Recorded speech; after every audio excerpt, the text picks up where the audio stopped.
میرے دوستو، انسان کو کل عقل بھی مل جائے تو پھر بھی اللہ کی حکمت کا وہ احاطہ نہیں کر سکتا۔ رب کریم کو زیادہ پتہ ہے کہ ہمارے لیے کون سی چیز بہتر ہے اور کون سی چیز ہمارے لیے نقصان کا باعث ہے۔ اللہ تبارک و تعالی کی حکمت یہ چاہتی ہے کہ میرے بندے پریشان نہ ہوں۔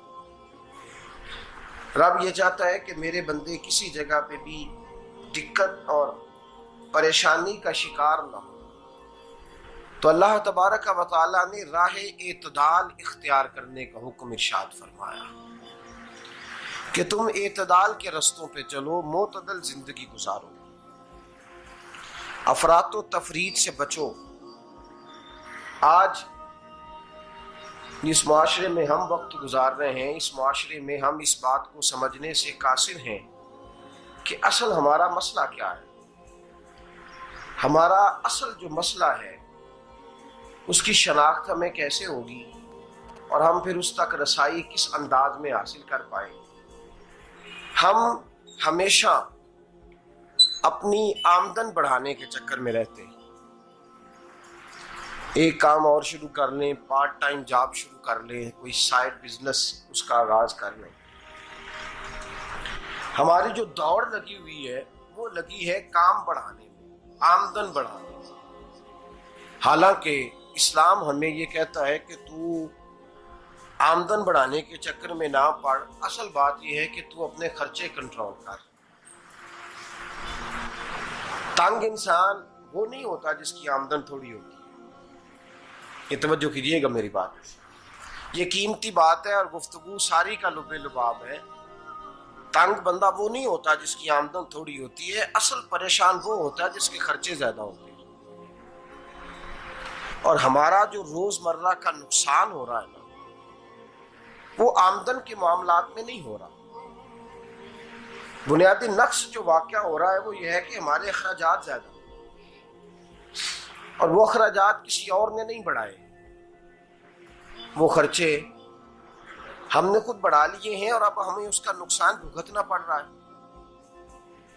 اور اگر آپ صحیح معنوں میں ٹٹولیں تو جو بہت امیر لوگ ہیں وہ تو ان خرچوں سے بچ گئے۔ میں نے بہت سارے ایسے ختمات میں شرکت کی ہے، میں بہت ساری ایسی جگہوں پہ گیا ہوں کہ جہاں لوگوں نے بڑا مختصر سا ختم دلایا ہے تو ہو گیا ہے ختم۔ ختم کے معاملے میں کب کسی نے پابندی لگائی ہے کہ اس میں 200 آدمی شریک ہوگا تو تب یہ سال ثواب صحیح ہو سکے گا؟ کون کہتا ہے؟ یا شادی کے موقع پر اگر سارے بہن بھائیوں کو نہ بلایا گیا تو میری شادی پایہ تکمیل تک نہیں پہنچے گی، اس میں برکت نہیں ہوگی، یہ کس نے فتویٰ دیا ہے؟ معتدل زندگی کا اسلام حکم دیتا ہے۔ میں پڑھ رہا تھا کہ ایک بہت بڑا صدر ہے، غالباً سوڈان کے صدر کی بات ہو رہی تھی، تو اپنے بیٹے کی بارات لے کے گیا تو 4 لوگ گئے ہیں بارات، اور 15 لوگوں کا اس نے اہتمام کیا اپنے گھر میں کھانا کھانے کا۔ تو کیا شادی ہو گئی کہ رک گئی؟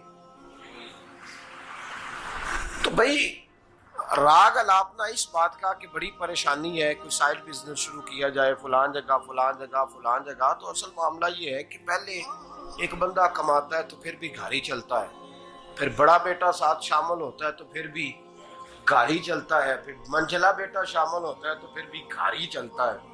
جو رونا دادا جی رویا کرتے تھے کہ بڑی مصیبت ہے، بڑی مشکل ہے، گاؤں میں رہ اکیلے ہوتے تھے اور وہ 5 بچوں کو اور 4 بچیوں کو وہ پالتے تھے، تو جو وہاں پریشانی تھی وہی آج پریشانی شہر میں آ کر پڑھ لکھ کر موٹی تنخواہ لے کر وہی پریشانی ہمیں ہے۔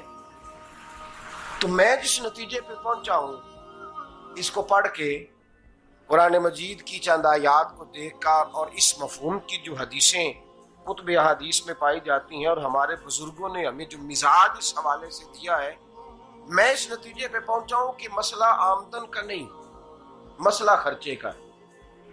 ہمارے خرچے بنیادی طور پر زیادہ، اور اگر پھر ہم زیادہ بوجھ خواتین پہ ڈالتے ہیں کہ وہ مطالبے زیادہ کرتی ہیں، اور اگر آپ مجھ سے پوچھیں تو خواتین کی بھی اگر کسی جگہ کوئی عادت خراب ہوتی ہے تو اس میں اصل کردار اس کا ہوتا ہے جو وہ عادت خراب تو کیوں اپنے گلے سے اتار کے آپ کسی کے گلے میں بات ڈالنے کے چکر میں ہیں؟ وہ خواتین کی طبیعت نہیں ایسی ہے. اصل بات یہ ہے کہ ہم نے عادت ڈالی ہے، ہم نے یہ مزاج ان کو دیا ہے تو ان کا بنا ہے، نہ کیسے بن سکتا.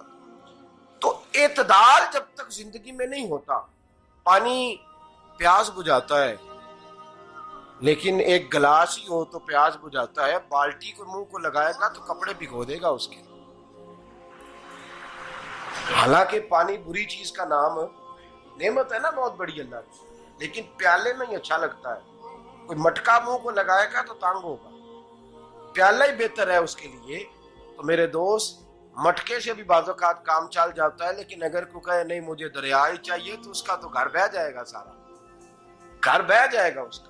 ہمیں دریا قابو کرنے کا موڈ بنایا ہوا ہے تو اس سے گھر بہا کرتے ہیں، اس سے گھر بنا نہیں کرتے. گھر پیالے سے پانی پینے سے بنتا ہے. اگر تو دریا پہ قبضہ کرنے کا موڈ بنائے گا تو گھر بنے گا نہیں، گھر بہ جائے گا.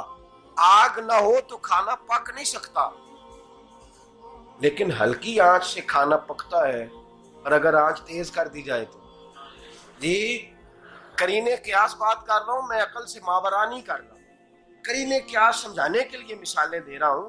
ہلکی آنچ پہ کھانا پک جاتا ہے اور آگ تیز ہو تو کھانا جل جاتا ہے. تو کھانا اتنی دیر کھانے کے قابل رہتا ہے جب تک وہ ہلکی آنچ پہ پکتا ہے. تو جتنی مرضی تو کہتا ہے نہیں میرا گزارے نہیں، آگ تیز ہونی چاہیے، تو میاں جل جائے گا، جل جائے گا. ہوا نہ ملے تو سانس نہیں آتی، ٹھیک ہے؟ آکسیجن نہ ہو تو سانس ہے، ہوا نہ چلے تو گزارا نہیں ہوتا. لیکن اگر تیز جلے نا، اگر تیز جلے تو تیز چلے تو آندھی اور طوفان بن جائے تو چھتیں گرا دیتی ہے، جانیں لے لیتی ہے. ہم ہیں طوفان کے چکر میں، ہم ہیں دریا کے چکر میں، ہم ہیں بڑے لاؤ کے چکر میں. تو میاں ہلکی آنچ ہی اچھی ہے، یاد رکھ. اور ایک گلاس پانی کا اعتدال سے ملتا رہے تو وہی ملتا رہے، ضرورت کے وقت وہی بہتر ہے. تو پورے دریا پہ قبضہ کرنے کا پروگرام نہ بنا، تانگ ہو جائے گا. اور میرے عزیز یاد رکھ، ہوا سانس لینے کے مطابق ملے تو وہی اچھی ہے، جو سانس بند کرنے پہ آ جائے وہ ہوا اچھی. ہم نے چکر چلا لیا ہے کہ زیادہ پیسہ، راتوں رات پیسہ، لمبا پیسہ، یہ پلاٹ بھی میرا، وہ پلاٹ بھی میرا، گجرانوالا بھی، گجرات بھی، لالا موسیٰ کھاری اور پنڈی تک جہاں میں جاؤں میرے نام کی تختیاں لگی ہوئی ہونی چاہیے. اسلام منع